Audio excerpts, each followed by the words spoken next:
찬송가 104장 곧 오소서 임마누엘 주께 영광 돌립니다. 찬송가 104장입니다.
천지를 만드신 하나님 아버지를 내가 믿사오며 그 위아들 우리 주 예수 그리스도를 믿사오니 이는 성령으로 잉태하사 동정녀 마리아에게 나시고 본디오 빌라도에게 고난을 받으사 십자가에 못 박혀 죽으시고 장사한 지 사흘 만에 죽은 자 가운데서 다시 살아나시며 하늘에 오르사 전능하신 하나님 우편에 앉아 계시다가 저리로서 산자와 죽은 자를 심판하러 오시리라.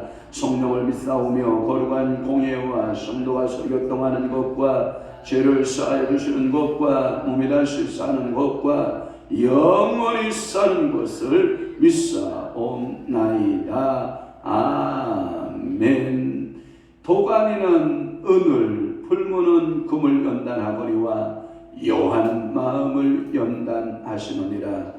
그렇습니다. 도가니는 은과 또한 풀무는 금을, 또한 여호와 하나님께서는 우리의 마음을 연단하고 계시다고 말씀하시오니 감사합니다.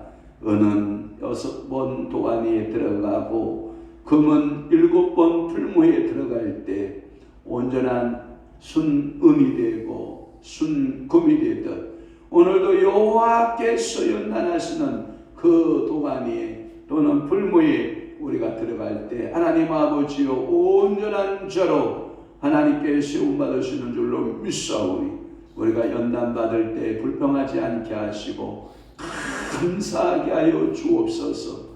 오늘 거룩한 주일 아침 하나님 아버지여 참으로 맹주일을 떨치고 있나이다. 하나님 아버지여 움츠려지는 신앙 되지 않게 하옵시고 하나님 아버지여 주위에 떨고 있을 사랑하는 내 이웃들 하나님 아버지여 불쌍히 여기시고 긍휼히 여겨 주옵소서.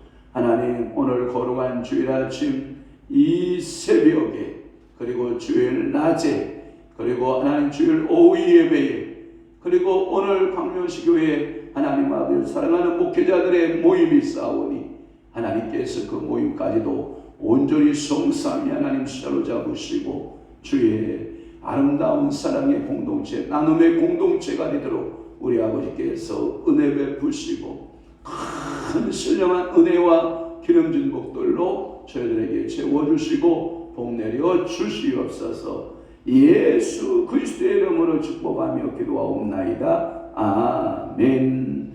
하나님의 말씀 묵독하시겠습니다. 예레미야 49장 7절 말씀 한 절만 보도록 하겠습니다. 예레미야 49장 7절 시작. 에돔에 대한 말씀이라. 만군의 여호와께서 이와 같이 말씀하시되 대만에 사는 지혜가 없게 되었느냐? 명철한 자에게 측량이 끊어졌느냐? 그들의 지혜가 없어졌느냐? 아멘. 오늘 예레미야 49장 7절 말씀을 중심으로 해서 에돔에 대한 예언 첫 번째. 누구에 대한 예언이요? 에돔에 대한 예언 첫 번째 시간으로 은혜를 받고자 하는 것입니다. 에돔 하면 그 이삭에 있어서 이삭과 리브가에 있어서 쌍둥이 형제입니다. 쌍둥이 형제. 그래서 형은 에서, 동생은 야곱. 그러면 이 야곱, 이 이스라엘은 누구의 이스라엘의 조상이 되고, 이 에돔 자손들, 이 에돔의 자손들은 결국은 하나님 아버지 앞에 에서의 자손들은 에돔이라고 하는 이름으로 한 자손을 이루게 되죠. 이것이 창세기 36장 1절의 배경의 내용이고, 창세기 36장 8절과 9절에 보면 이 에서를 중심으로 해서 이 에돔 백성들이 족속을 이루게 된다. 여러분들이 이들을 생각하면 성지순례를 여러분들이 가다 보면 그 남쪽에 우리가 왕의 고속도로를 타고 이스라엘에서 쭉 왕의 고속도로를 타고 남쪽에 가면 페트라가 뭐냐? 바위 숲이라는 뜻인데, 이 바위라고 하는 뜻인데, 바위 숲에 쫙 들어가면 아름다운 궁전이 있죠. 그래서 에돔 사람들의 특징은 뭐냐? 높은 산, 높은 바위 틈에 거한다라는 그 선지자들의 이야기가 있는데, 그들의 삶의 거주지는 이렇게 바위 틈 높은 산. 그런 의미는 뭐냐면, 영적으로 보면 원래 에서가 들사람이잖아요. 그러니까 개척 정신이 굉장히 강한 모험적인, 호전적인 이 성향을 가지고 있거든요. 그러면 페트라 큰 계곡으로 들어가 보면 아름다운 궁전이 보이는데, 그것이 에돔 조소들이 살고 있었던 페트라, 일명 나바티안이라고 하는 말을 쓰기도 하죠. 나바티안 궁전이라고 하는 그 아카바만이라고 하는 사이바다의 남쪽에 속해 있는 아카드만에 그 이르는 170km에 달하는 광야지대. 이 산의 특징은 뭐다? 고원이다, 높다라고 하는 거예요.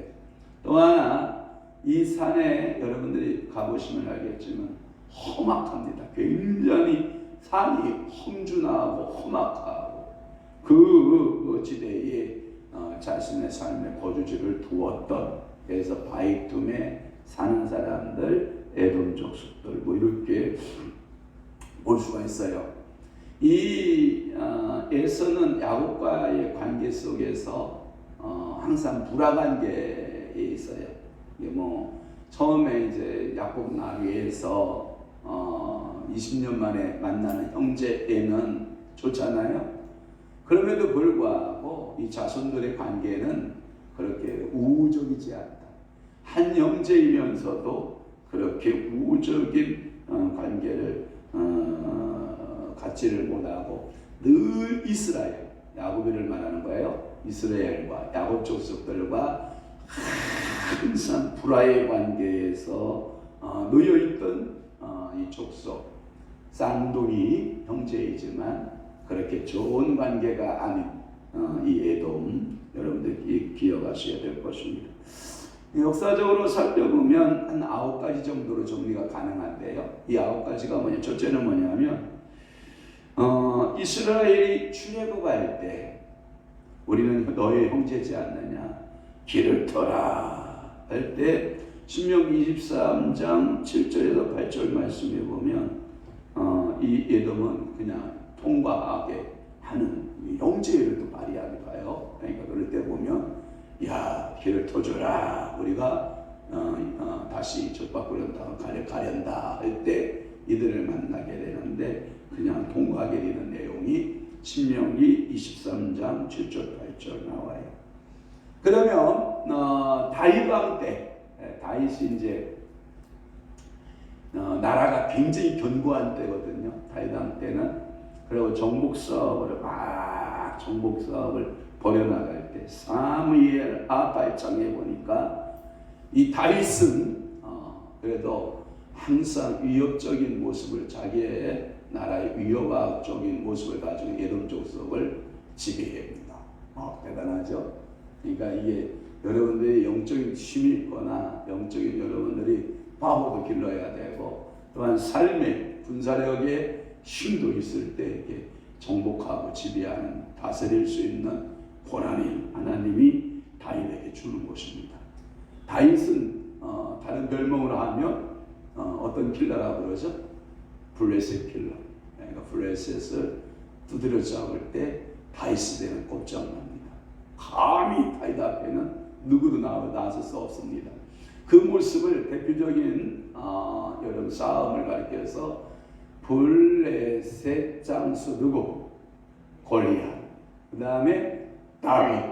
여러분 이 전쟁에 항상 승리는 누구에게로 가죠? 다윗에게로 갔다.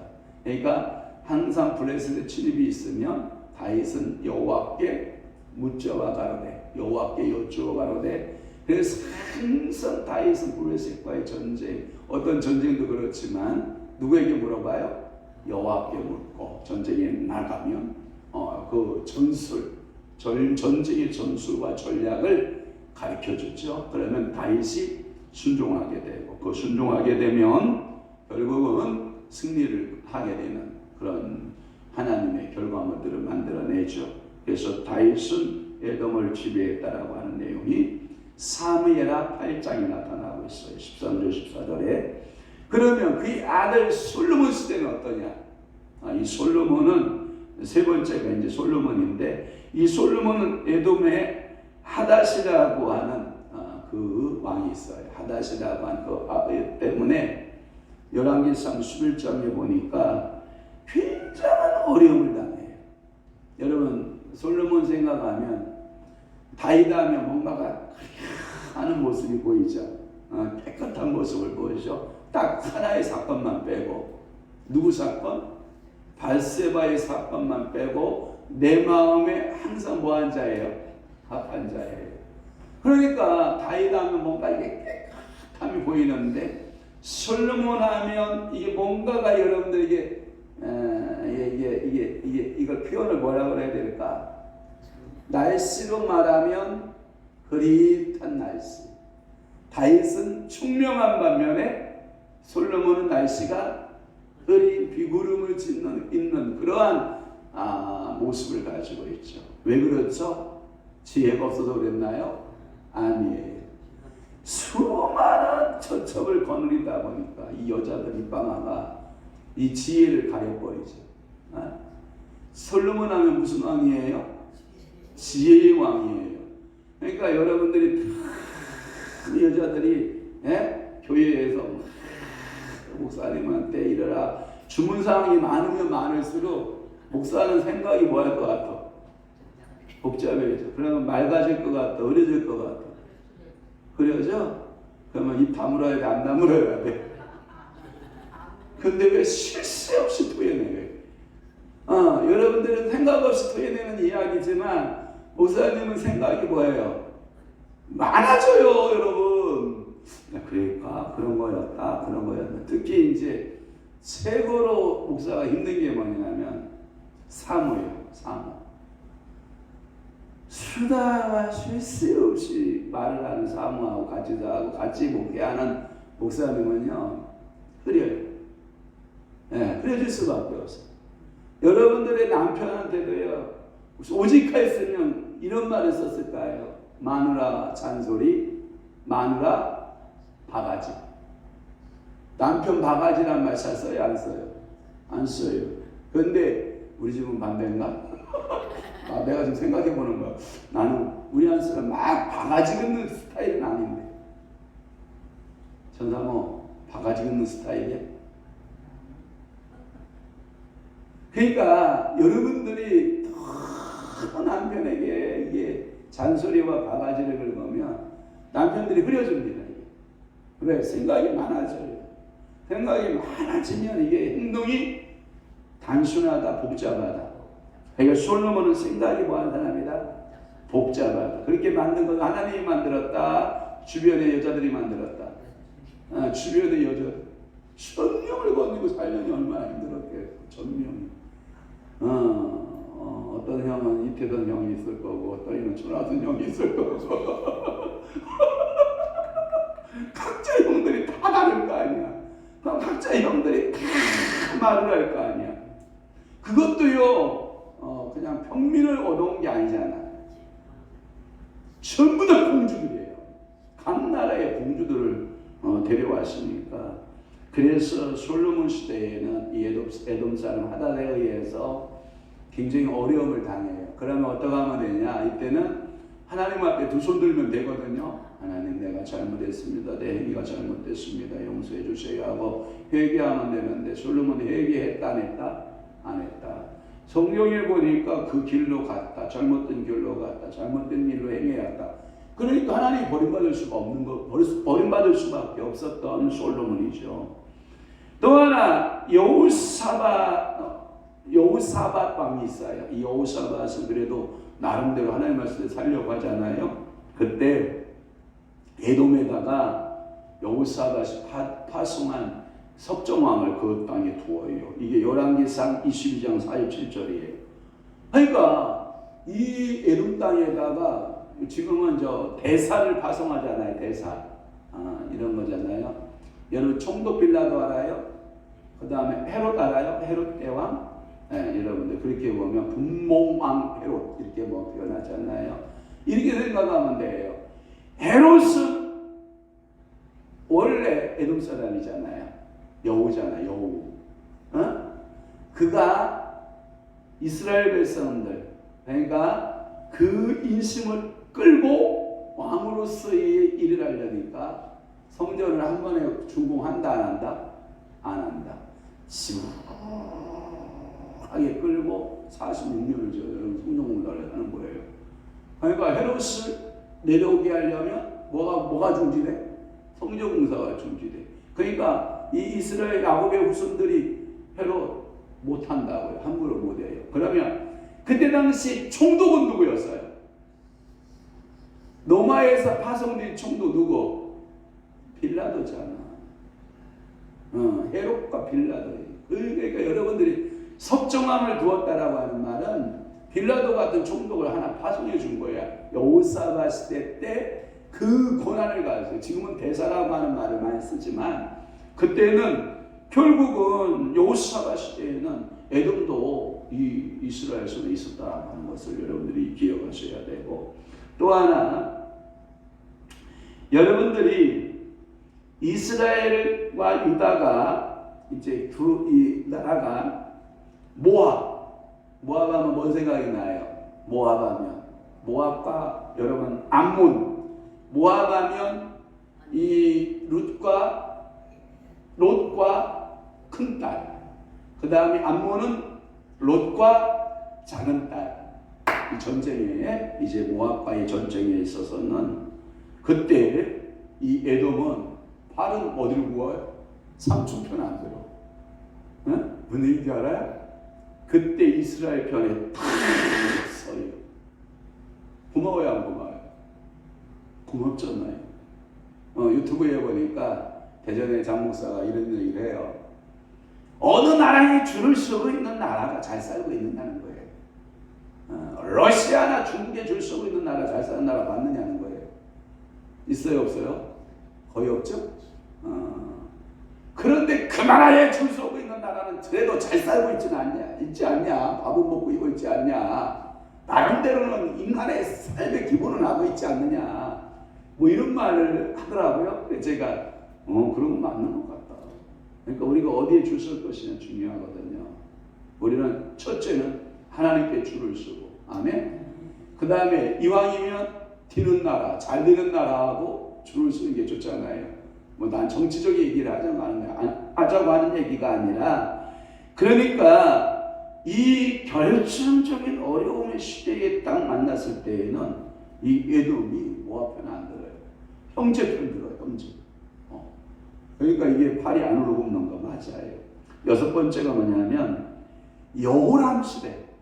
여호람 시대가 왕이 선한 왕이냐 악한 왕이냐에 따라서 주변의 반응들이 이 얼굴 색깔 변하듯이 아니면 카멜레온 같이 변하기 시작을 해요. 그때 여호람 시대에는 에돔이 반역을 해요. 이스라엘에 반역을 했다라고 하는 것이 열왕기하 8장의 20절에서 22절이고, 일곱 번째, 그러면 아마샤 시대 때는 어떻겠냐? 이 아마샤가 또 에돔군을 경멸하고는 열왕기하 14장에 나와요. 또 하나, 여덟 번째는 뭐냐? 우시야, 여러분 생각나요? 우시야 왕. 이 우시야 왕 그 영토를 에돔까지 확장해가는. 그래서 열왕기하 14장에 보면, 그러니까 하나님 아버지 앞에 잘 보이고 하나님 앞에 믿음으로 살고 신앙적으로 살아보려고 한 왕 앞에서는 꼼짝마요. 제가 여러분들에게 이런 비유 썼잖아요. 내가 건강하면 감기가 들고 일어나요, 안 일어나요?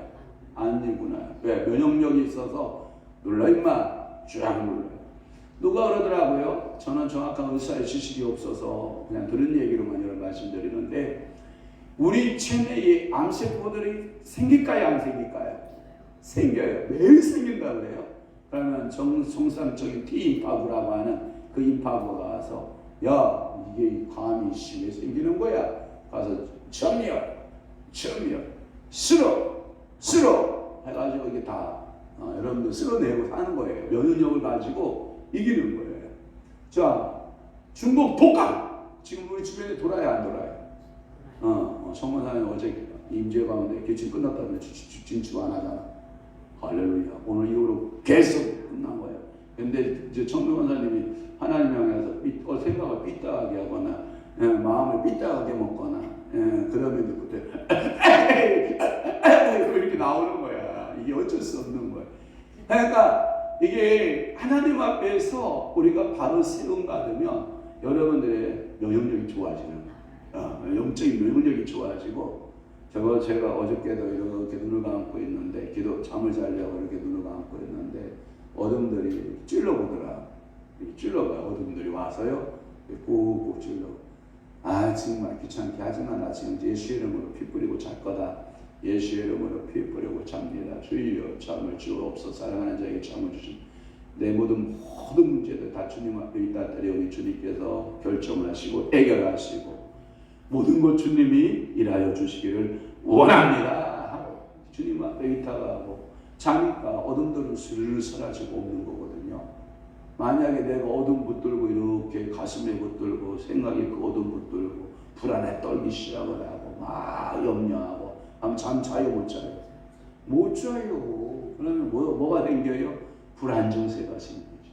불안정세가 생기면 모든 언어에 안정권이 있어요, 없어요? 없어요. 그 다음에 눈이 안정권이 있어요, 없어요? 없어요. 여러분 입이 그러면 불안해서 입에서 나오는 얘기하고 전부 다 불안한 이야기만 나오거든요. 이게 면역력의 문제예요. 그러니까 오늘도 여러분 아마샤같이 여러분들이 면역력을 갖추고 이런 어둠의 세력들이 밀려올 때 발사! 하고 예수의 이름으로 여러분들이 물리치고 살 수 있는 여러분 되시기를 바라요. 그래서 우시아같이 또 하나 여러분들의 아하스 왕 시대 때는요, 마지막으로 9번째가 아하스 왕 시대에는 에돔은 그 영토의 대부분을 전부 다 찾아가요. 에돔이 또. 그러니까 이들은요, 눈치만 보고 있다가 이스라엘이 정신을 못 차리면 들고 일어나는 거예요. 하마스 전쟁, 저는 기도해보죠. 하나님, 이스라엘에게 주고자 하는 하나님의 메시지가 뭘까? 저는 단순하게 생각해요. 이제 예수 믿을 때 됐지 않았냐? 이스라엘이 정신 바짝 차려야죠. 예수께 돌아와야죠. 돌아오고 다시 하나님 앞에 무릎 꿇어야 되죠. 그런데 이스라엘이 지금 계속 강공책을 쓰면서 자꾸 주변 사람들, 주변 국가, 강대국으로부터 등 돌리기를 지금 당하고 있는 거예요. 미국의 대통령도 그러고, 영국, 독일, 프랑스, 여러 나라들로부터 계속 이스라엘의 그 쓰는 정책들에 대해서 우려를 하는 거예요, 우려.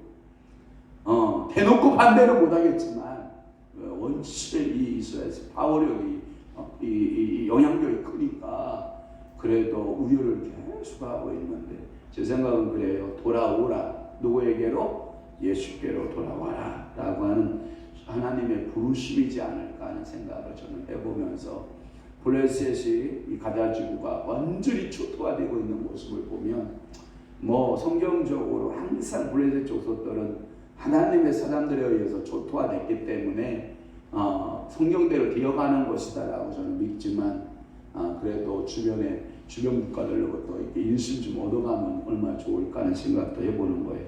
그러니까 이 말은 뭐냐면, 여러분들이 영적 전쟁은 피할 수 있다, 피하지 못한다, 피하지 못한다. 그럴 때 어떤 식으로 영적 전쟁을 벌일 것이냐, 독단적으로 그냥 독불장군으로 영적 전쟁을 벌일 것이냐, 주변에 도움을 받으면서 전쟁할 것이냐, 이 지혜로움을 여러분들이 생각할 수 있기를 바랍니다. 그래서 에돔은 아수르와 바벨론의 이 패권 시대에는 그들에게 복종을 합니다. 아수르에게 복종을 하고 바벨론에게 복종을 하고, 그 다음에 모압도 암몬도 이스라엘도 다 아수르와 바벨론 앞에 복종하는 태도를 보이는 것입니다. 에돔의 심판에 대해서 성경은 많은 부분에 선지자들을 통해서 예언하고 있는데, 이사야 34장이라든지 에스겔 35장, 말라기 1장 2절에서 4절이라든지 이러한 부분에 나타나 있는 부분들을 보면 그 예언자들의, 선지자들의 그 계속해서 에돔에 대한 이야기가 나오고 있고, 예레미야, 오늘 본문에 예레미야의 예언은, 원래 예레미야 선지자 자체가 눈물 선지자잖아요. 그래서 그런 것이 아니라 이 예레미야에게 임한 하나님의 영적인 영감이, 하나님의 그 말씀이 뭐냐면 굉장히 애달파요. 먼저 오늘 이후로 내일부터 또 새벽마다 또 이 에돔 족속들을 풀어나가 보면 그걸 보고 뭐라고 하냐면 좀 구슬프다고 할까요? 매우 슬퍼요. 예레미야는 이 여호와의 말씀을 받아서 전하는 그 예레미야의 마음이 너무 울적해요. 왜냐하면 거기에 보면 오늘 본문의 7절에도 보면 원래 이 에돔 족속 하면 지혜의 족속 이런 의미가 있어요. 또 하나 에돔 족속 하면 명철한 족속. 1절에 다시 한번 볼래요? 자, 다 함께 봅시다. 시작. 에돔에 대한 말씀이라 만군의 여호와께서 이와 같이 말씀하시는데, 대만에 사는 지혜가 없게 되었느냐, 명철한 지혜의 측량이 끊어졌느냐, 그들의 지혜가 없어졌느냐. 왜 그러냐면 이 성경에 보면 욥 알아요? 욥에 있어서 친구들 가운데 욥의 세 친구들이 먼저 와서 욥하고 논쟁을 벌이잖아요. 큰 형, 제일 큰 형 엘리바스 알아요? 들어봤어요? 그런데 엘리바스 앞에 어디 사람 엘리바스? 그거 대만이야. 그러니까 인생의 지혜가 있는 거예요. 인생에 뭐가 있어요? 명철함이 있어요. 오늘 본문에 보면 지혜와 명철함을 가진 백성들이에요. 이 대만 사람들이에요. 그런데 하나님의 심판을 피해갈 수 있어야 되잖아요. 그러면 그 지혜로움을 이용해서, 명철함을 이용해서 하나님께로 돌아가고 하나님 음성 듣고 이러면 얼마나 좋아요.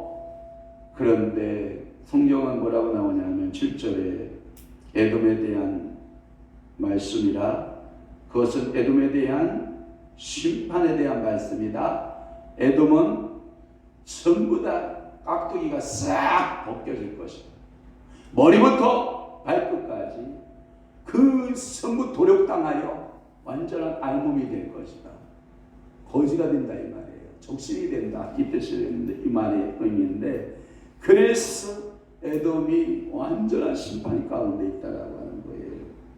또 대만 하면 생각나는 게, 제가 서론에 펴었던 말이 뭐냐면, 어떻게 그 거대한 바위에 그렇게 아름다운 순전을 만들 수가 있냐. 여러분, 보통 기술 아닙니다. 그때의 기술 가지고 그렇게 바위를 깎아서 아름답게 만들 수 있다라고 하는 것은, 이 대만 하면 다른 말로 말하면 페트라 이런 의미도 있지 않느냐. 그래서 대만 하면 페트라. 그러나 실적으로 보면 이 페트라와 대만에는 약 20리 정도 떨어집니다. 20리면 한 8km 정도 되죠. 그 떨어진 지점이라고 보는데, 결국은 이 페트라를 에돔의 대명사 또는 대만 하면 그 에돔의 대명사 이렇게 말하고 있는 거예요. 그래서 욥의 세 친구 중에서 첫 번째 친구인 대만 사람 엘리바스의 고향이지 않냐. 욥기서 2장 11절 말씀에 보면, 그래서 아모스 1장 12절에 보면 지혜자는 다 어디에 있느냐? 대만 사람들, 대만의 도시에 있다. 그러니까 에돔의 도시에 대만 사람들의 지혜자요 명철한 자다 이렇게 말하는 거예요. 사도 볼륨을 줄여놓으니까 내가 소리가 힘들다. 그들은 다 했어요. 그들은 평소에 그 지혜와 모략으로 매우 유명했고요. 하나님의 심판 앞에서는 그 지혜가 소용이 없는 거예요. 그러니까 우리가 내 지혜, 내 명철 의지하면 된다, 안 된다? 안 된다. 문화를 일으키고 문명을 일으키고 나라를 일으키는 데는 지혜가 필요하고 명철이 필요한데, 하나님을 망각한 인간의 지혜와 명철은요, 하나님 앞에 도리어 뭐가 돼요? 원수가 돼요. 원수. 그러니까 여러분, 네 지혜를, 네 지혜예요. 하늘의 지혜 말고, 하나님 주신 지혜 말고, 네 지혜를 뭐 하는 게 좋아요? 포기하는 게 좋아요. 네 명철함을 뭐 하는 게 좋아요? 포기하는 게 좋아요. 결국은 대만 사람 엘리바스와 욥과의 최종적 결론은, 여러분들이 역사적 결론을 보는 것 같아야 돼요. 작은 것. 자 봐요. 아무리 엘리바스가 철학적이고 논리적이고 인간의 지혜와 명철함으로 욥을 설득해 나가잖아요. 욥이 설득돼야 안 돼요. 안 돼요. 대화할 수가 없는 거예요. 그러니까 오늘도 여러분들이 참 믿음으로 그렇구나. 인간의 지혜 가지고는, 인간의 명철함 가지고는 살 수가 없는 것이구나. 주여, 내 지혜와 내 명철을 다 버리고 하나님의 말씀해 주시는 지혜, 하나님이 인도하시는 그 명철함이 우리에게 있어야 될 줄로 믿습니다. 그러니까 이 에돔 사람을 보면서 나를 비추어 보고, 이 에돔 사람들의 삶을 통해서 우리가 그 에돔 사람을 다루어 갔던 시대 속에서 그 여러 왕들과 여러 역사적 과정들을 통해서 다루어 갔던 그 하나님의 역사들을 전 여러분들이 기억하고 오늘 기도할 수 있는 여러분 되시기를 주님을 축복합니다. 축원합니다. 기도하겠습니다. 좋으신 아버지 하나님, 오늘도 예레미야 49장 7절에 에돔에 대한 예언, 에돔이 역사적으로 어떻게 행동을 하였는가에 대하여, 에돔이 이스라엘 관과에서 어떠한 관계를 맺었고 에돔이 어떻게 그들의 백성들의 삶의 경영들을 했는가, 또 여기에 대한 이스라엘은 어떤 태도로 이 에돔을 다루었는가에 대한 메시지의 말씀들을 듣게 하시니 감사합니다. 세상의 지혜, 세상의 명철은 간 곳 없고 오직 예수 그리스도만이, 오직 우리 여호와 하나님만이 영원하심을 또한 믿게 하여 주옵소서. 12월 달을 아름답게 열매 맺게 하옵소서. 하나님께 감사드립니다. 노예선 목사님 주님 앞에 예물드려 기도하오니 사랑하는 귀한 목사님 12월 한 달도 건강케 하시고 하나님께서 불꽃 같은 눈동자로 지켜주시고 하늘의 지혜로움과 하늘의 명철함을 주시고 기도할 때마다 성령에 이끌리게 하시고 어떤 일을 하든지 주님 앞에 기도하는 기도의 종, 능력의 종, 믿음의 종이 되도록 성령님 역사하시고 주께서 주의 오른손에 붙들림 받은 종 되도록 성령 하나님 사로잡으시고 은혜 베풀어 주옵소서. 이제는 우리 주 예수 그리스도의 은혜와 하나님 아버지의 극진하신 사랑하심과 성령님의 감화, 교통, 내주, 위로, 역사 충만하심이 오늘도 에돔에 대한 예언의 메시지를 듣고 우리 신앙의 모습을 살펴보고 바르게 신앙생활하기로 결심하고 각오하는 사랑하는 귀한 성도들 심령 위에와 교회 위에 이제로부터 영원토록 함께 있을지어다. 아멘.